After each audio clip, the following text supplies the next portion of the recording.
This episode of the D-Lou podcast is brought to you by Goalie Nutrition. As someone who's used Goalie for quite some time, I can tell you that they're not only very good, but they're very beneficial. My favorite are the Super Green Gummies. The Super Green Gummies are uniquely crafted with a spectrum of essential nutrients such as vitamins A, B12, folic acid, and thiamine. It supports a healthy liver function, healthy nervous and immune system, digestive health, a boost to your metabolism, and overall health and well-being. There are no artificial sweeteners, flavors, or colors from artificial sources. They're vegan-friendly, gluten-free, and gelatin-free. All loyal listeners of the D-Lou podcast get a special 10% discount at checkout. Go to goalie.com, use promo code DLEW. That's goalie.com, use promo code DLEW. This podcast is a Believe Network and Siete production.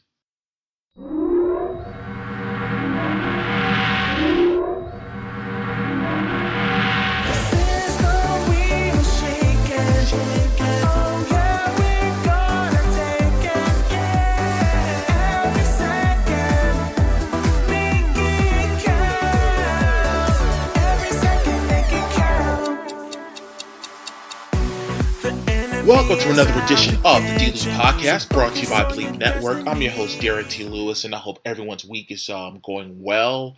You know, for everybody that reached out to me last week for my birthday, again, thank you all so very, very much. You know, for whether it was public or private or whatever the case may be, I really, really appreciate all the love shown.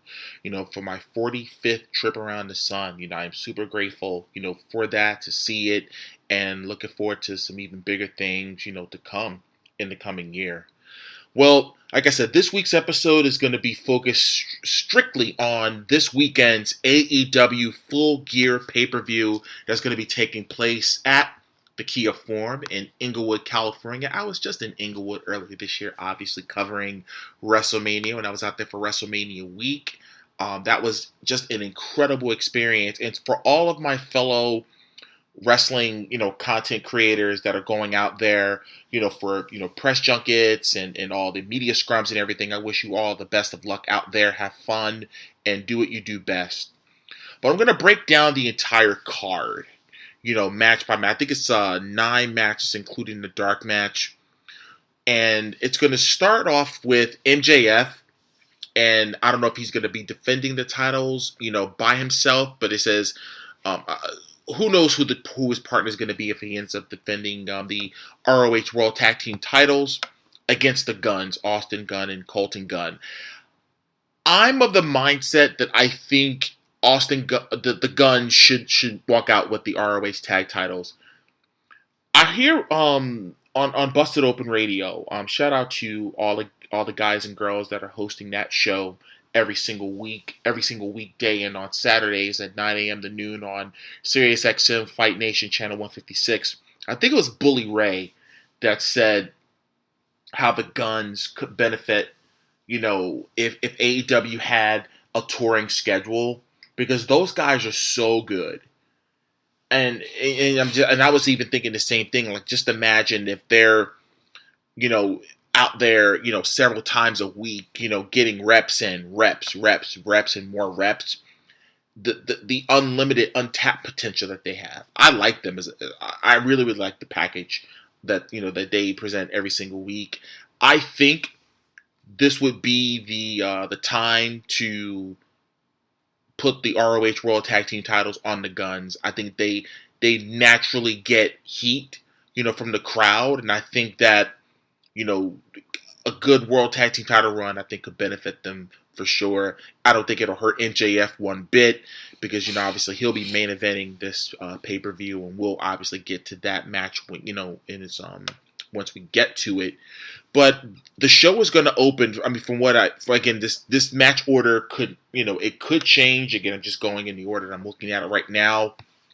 Hikaru Shida, the current AEW Women's World Champion, defending against timeless Toni Storm with Luther. Let me tell you guys something.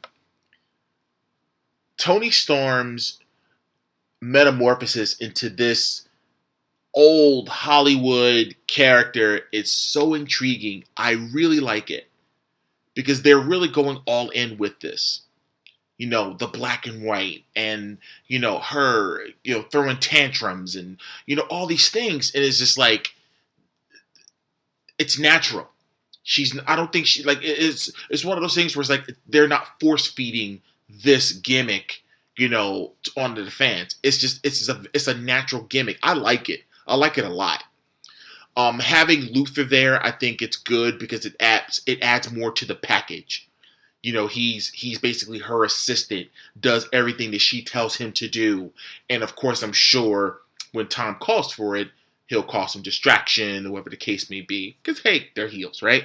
But I think this could be an instance where she could walk out, once again, the AEW Women's World Champion.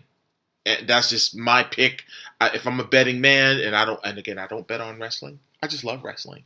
But I think this can be the time where she could walk out with the World Championship, and I think having her as a heel can really get a baby face. Maybe we can have a returning Thunder Rosa, who technically did not lose the title. Just saying. I think that could be a nice setup for AEW's Revolution pay-per-view in February or March, whatever it is, where we can have a Thunder Rosa against Timeless Tony Storm. I think that'll be great. It'll be a good redemption story for Thunder Rosa for sure. Next up, we have a 6-man tag team match with Christian Cage, Luchasaurus, and Nick Wayne. Going up against Sting, Darby Allin, and the Rated R superstar Adam Copeland, along with the Nature Boy Ric Flair. For those that missed it, or were hiding under a rock, Ric Flair, it was announced a couple of weeks ago that he did sign with All Elite Wrestling. It was a multi-year deal at that, so I'm sure he's going to be mainly in a managerial role. He will not be wrestling. Although he did say something, he wanted to have one more match, but I just don't think that's going to happen. But I think having him in an advisory role, obviously he's going to be riding out in the sunset with Sting, because Sting's last match will be at AEW's Revolution pay-per-view next year in March or February, March. I forget the date, so please forgive me about that. But anyways, not to mention, I think they have a partnership with Woo Energy. He's the face of that as well. So it's a really good partnership with AEW and Ric Flair. To be honest with you, I can see having Darby Allin pin Nick Wayne or something like that. I see the baby faces going over. I don't think that they'll lose. Christian, Luchasaurus, or Nick Wayne will lose any momentum at all. I think Darby Allin getting the pin on Nick Wayne, I think, will be the deciding factor in the match. But again, let's wait and find out on what happens on this coming Saturday night. Again, I'm so excited. I mean, literally, this has been the craziest month of wrestling.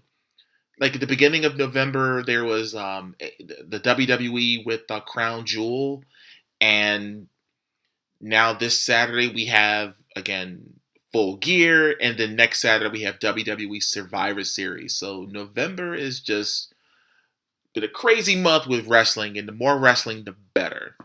But getting back to the six man tag team match, I think it's really going to highlight, Nick Wayne and Darby Allin, their history and everything. And I think the match will go.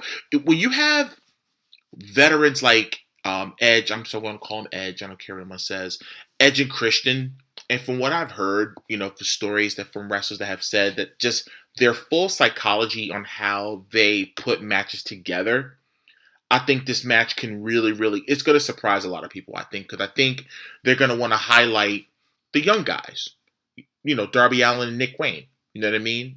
Because, Christian and Luchasaurus has been doing this a while. Sting and Edge and Christian has been doing this a while. So, heck, why not highlight the two young guys? So, I think having, the brain trust of Edge and Christian and Sting, too, and with all respect to Sting and everything, I think they can really put a really cool match together. I think the fans are definitely going to enjoy. For the AEW International Championship, the champion, Orange Cassidy, defending against Jon Moxley. I got to be honest with you. The International Championship, to me, I feel, is more prestigious than the TNT title, in my opinion. I think, if anything else, if they're like, to me, I don't think they needed another mid card singles title. I don't think it was needed. I just think that the emphasis that they put on this international championship, they should have been doing that on the TNT championship. Just my opinion. But that's neither here nor there. I think, because I know there was something that happened. I think Mox got hurt for real, which caused him to lose the match for real. I don't think he was supposed to lose the belt, but I think this will be a way to get the title back on Jon Moxley. So I think Jon Moxley does walk out of Los Angeles with the AEW International Championship, and continue to build the momentum and the legacy for that title. Because Orange Cassidy's first run has just been incredible with the title, and they really put their stamp on it as far as being I think, to me, the workhorse title, the international title, in my opinion. Texas Death Match between Hangman Adam Page and I Swerve When I Drive, Swerve Strickland and Prince Nana. Shout out, first of all, huge shout out to Prince Nana, who has been clanging and banging in the wrestling business for almost 25 years and is getting his flowers for just all the hard work that he's been doing. The Embassy has been around forever. For any old school Ring of Honor fan, if you've followed the Independents with ECWA, that's one of the companies that I work for, Prince Nana has been around. And he's always been ahead of the Embassy. And shout out to his interview he did with Chris Jericho on Chris Jericho's podcast, Talk is Jericho. It comes out every Wednesday and Friday.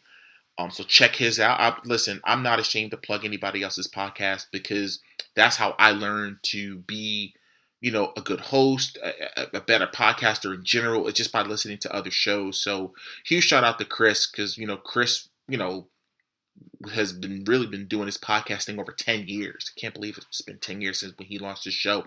But you can hear Prince Nana's interview on Talk is Jericho. I think it was a couple of weeks ago. So go in the archives and check it out. He has an incredible story that I definitely you all should check out. This feud, though, they really did and took their time and had a lot of little notes in it. Obviously, Nana and Swerve breaking into Hangman's house. I think they were eating the chocolate-covered cherries or whatever it was. And they went over to the baby's crib and all this other stuff and talking trash to the crib. It's interesting, and there's some incredible storytelling. I like what they're doing with Swerve. Swerve, to me, is having the best matches of his career so far. I think his run in AEW was better than his NXT WWE run. I think WWE made a huge mistake letting Swerve go. That guy shouldn't have been fired. But he's in AEW now, and I think this is going to catapult him to the next level of getting a singles title. I don't know if it's the World Championship or the TNT Championship, the International, whatever. He deserves a singles title soon, because he definitely deserves it. He works hard, and the dude is money in the ring, and can tell a story and can cut a damn promo. So I'm looking forward to that match. It's against a Texas Death Match. It's personal. I'm sure they'll be bleeding. I'm sure you're going to see a lot of weapons, a lot of different things, but I think Swerve walks out with the victory in the Texas Death Match. A tag team match that has really good stipulations.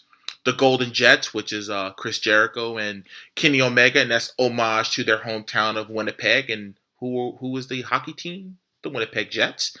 Against the Young Bucks. And the stipulation is that if the Golden Jets win, they'll get the Young Bucks AEW World Tag Team Championship opportunity. However, if the Young Bucks win, the Golden Jets must disband as a team. The Young Bucks, I don't think they have anything to necessarily lose, per se, because, they're AEW lifers, and to me, having a makeshift tag team like Jericho and Kenny Omega, I think for maybe a 6 month run, I think would be cool if they were to get some mileage out of it. I could see them winning this match, this tag team match, and who knows? Who knows what can happen from there? Um, in regards to the direction where the Young Bucks will go, who they'll feud with, but I think the Golden Jets, you know, winning the match, I think, can be key, which can also have some implications on the Fatal 4-Way World Tag Team Title match, which I'll talk about in a little bit. But there is a 3-way match for the AEW TBS Championship. It's the Women's Championship. Chris Statlander is the champion defending against Julia Hart, Red Velvet, or Sky Blue. So I think Red Velvet or Sky Blue, I think they're going to have a match probably either on Rampage or Collision. I don't remember right now. But either way, I definitely see Julia Hart walking out with the title because I know she's a heel and all that, but she's gotten so much better in the ring. The fans are behind her. She has a great package. She has a great look. And which leads me to believe that Sky Blue is going to beat Red Velvet to get in this match because they've been teasing a Sky Blue Julia Hart feud with the spewing of the blue mist and the this and that. I can see Julia Hart winning this match, and I think they could start this Julia Hart Sky Blue feud, and I think they can get some mileage out of that. That's just my take on the women's match. And again, I don't know what happens with Statlander. I don't know. It just seems like I haven't really gotten much out of her title run. Ever since she beat Jade for the title back in May at Double or Nothing, it was just like, okay. Then what? I just don't think they put a lot of focus on their women. And I think if it's one thing I do say that AEW needs to step up a little bit on is how they book their women. I think it's unfair that they're not getting the shine that the men do. Like, granted, there's the women's title match, that's early in the show. But then, of course, you have, the secondary women's championship, and that's it. No other women's match besides that, but they don't really put the focus on it, and I think they should be doing a lot more. Not to say that they're not doing much, but they should be doing more. I'll leave it at that.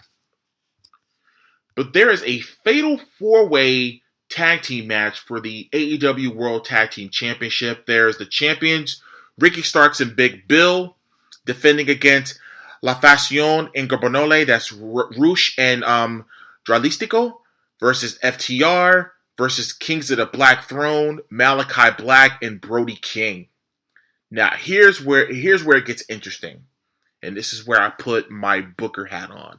And I'm not a booker, ladies and gentlemen. I'm just a freaking podcaster that happens to be a wrestling ring announcer, that's an actor, and is a recording artist. But I think Kings of the Black Throne walk out with the tag team titles. So now you have Julia Hart, and then you have Kings of the Black Throne with titles. I think that'll be a dope visual where you can see them walking out with their respective titles on, going, to the ring. I can totally see that happening. When you have a contrast of styles, especially when you have, Rush and Dralistico, you have, and obviously they're going to be doing a lot of, high flying, and then you have a mix of styles with Big Bill and Ricky Starks. Kind of reminds me of old school Shawn Michaels and Diesel. You're going to get the power from Big Bill. You're going to have the finesse from Ricky Starks. FTR, what they bring.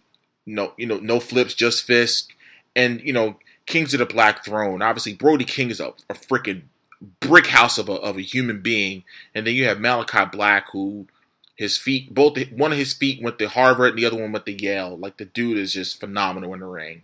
But I totally see Kings of the Black Throne walking out with the AEW World Tag Team Championships. And in your main event, the main event, MJF defending against Jay White. Now, they've been doing a really, really good job of this whole keep away with Jay White, obviously taking the title belt, not the championship, but just taking the belt, away from MJF. He's been parading around with it or whatever. To really get a lot of heat on Jay White. I like Jay White. I mean, ever since, his early days in New Japan, and I thought that he was, destined to be, the IWGP World Heavyweight Champion, which he did do. He was leader of Bullet Club. I like the Bullet Club Gold he's doing with AEW. But I think the buck stops here. MJF will retain the AEW World Championship, and I think this leads to him and Samoa Joe. Because obviously last week, Samoa Joe did relinquish the Ring of Honor World Television Championship because he does want to focus on the AEW World Championship, which leads me to the whole who is the devil, and I guess the devil mask or whatever it is. I'm thinking, and again, I could be totally, totally wrong, because I think they're going to do the big reveal this Saturday at the pay-per-view. I believe it's going to be either Britt Baker or Adam Cole. I think Adam Cole is legitimately injured, but I don't think he is as injured as they're portraying it. So keep him off TV, whatever the case may be. But then again, if it's Britt Baker, talking about how MJF, took her man, from her, he's spending all this time with MJF, yada yada yada. I could totally see that happening. But again, who knows? Now, as I'm recording this, I just saw a tweet from Tony Khan earlier today where he stated that this weekend, a superstar is going to be signing with All Elite Wrestling, and they're going to sign the contract live on TV. And I have my thoughts on it. At first, I thought, okay, is it going to be Nick Nemeth, who we all know as Dolph Ziggler? Was it going to be him? And I was like, I don't know. And then, of course, my friend Gabby, shout out to Gabby, who's a friend of the show, who's been on the show several times, I might add, stated that his 90-day non-compete is not up yet. And I'm like, oh, darn, I totally forgot about that. So, again, we don't know. But the tweet says this. It says, AEW has agreed to terms with one of the world's best wrestlers, a pro who was known and respected by virtually every AEW fan. They'll come to LA to sign their contract this Saturday, November 18th on pay-per-view at AEW Full Gear. So, again, I can't see it being Nick Nemeth. Could it be Mercedes Moné? That's about the only person I can think of right now that is mainly a free agent. And again, this is just it's been a long day today. I'm just trying to think of who another person that they can be signing, but we'll see, because we've seen some of these announcements that Tony Khan has done, and some of them have kind of flopped a little bit. You know what I mean? And I think a lot of times it could be oversaturated with, hey, I have this announcement, instead of just, hey, sometimes surprise us. You know what I mean? Save those real big, important announcements, for special occasions, you know what I mean? And it doesn't have to be all the time. Let it be sporadic a little bit. Keep the fans guessing, on that.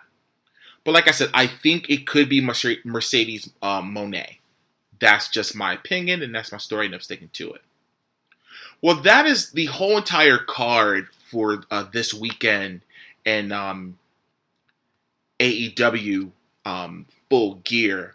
And speaking of this Saturday, yours truly is going to be at Monster Factory's Turkey Slam. Now, Turkey Slam is our WrestleMania, which has a little bit of Royal Rumble because of the Turkey Slam Rumble, which turns into a Money in the Bank because ultimately the winner of the Turkey Slam Rumble basically gets a championship opportunity for any title and can cash in on an opportunity anytime, any place within the next 12 months.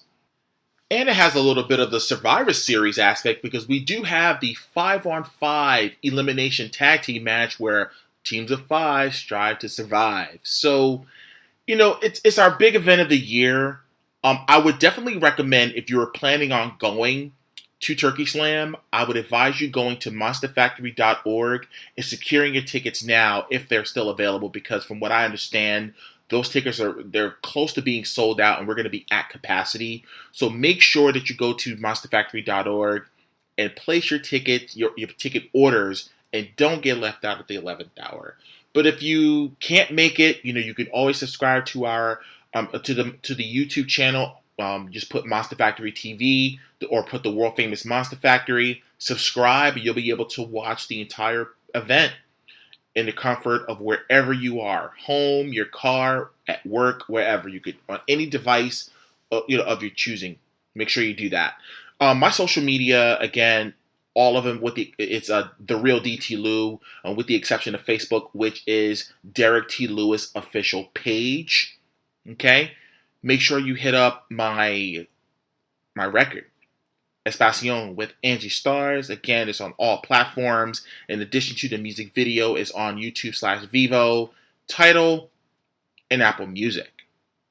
You can hit up my t-shirt and hoodie store, shop.derricklewis.com. There's going to be a sale that's going to be going on starting on the 17th, going up until the 27th. I believe it's going to be 20% off on the entire store. You go to my social media where you can get your special code. Make sure you do that. And I'm in the process, like I said, of moving platforms from below the collar to another platform that I will leave nameless for the time being. And then once the new store is up, you all will be the first to know. Well, I'm going to get out of here. And again, no matter what it is that you do in life, always remember to make it count. See you next time.